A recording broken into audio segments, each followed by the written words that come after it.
Baik, kita ingin melihat kepada keadaan ringgit semasa pada ketika ini. Kalau kita melihat ringgit ditutup rendah pada penutup Isnin seiring dengan mata wang pesat membangun lain memandangkan penggiat pasaran bimbang mengenai situasi di Timur Tengah. Itu apa kata penganalisis. Dan kalau kita melihat kepada keadaan ringgit setakat pada pagi ini, kalau kita melihat data tersebut, contohnya ringgit pada pagi ini setakat 9.30 pagi adalah dibuka pada 4.7905 berbanding dolar Amerika Syarikat pada pagi ini. Dan sudah pasti ini kita melihat bahawa ada sedikit penurunan dari segi nilai ringgit.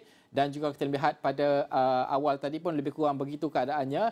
Tetapi dalam tempoh seminggu, kalau kita melihat kepada nilai ringgit berbanding dengan dolar Amerika Syarikat sebagai contoh, kita melihat bahawa ada kelemahan berlaku dalam tempoh seminggu berbanding dengan pada pertengahan ataupun minggu lepas sekitar 4.7482, ketika ini 4.79. Tetapi dalam tempoh sebulan untuk kita melihat keadaan tersebut, kita melihat bahawa penurunan ringgit dengan kenaikan graf ini menunjukkan penurunan ringgit ada berlaku dalam tempoh sebulan.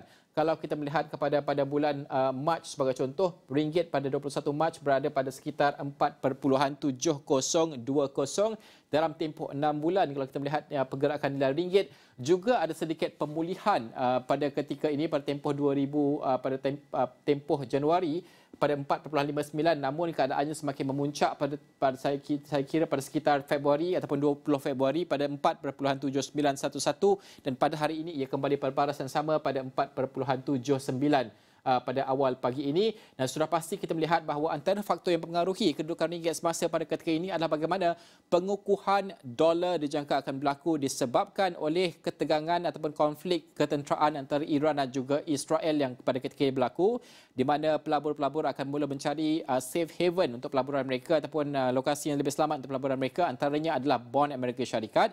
Dan sekiranya itu berlaku dengan lebih besar, maka ini akan menolak naik nilai dolar tersebut dan sekaligus akan melemahkan nilai mata wang negara membangun termasuk juga ringgit Malaysia. Itu keadaan yang kita akan saksikan pada ketika ini.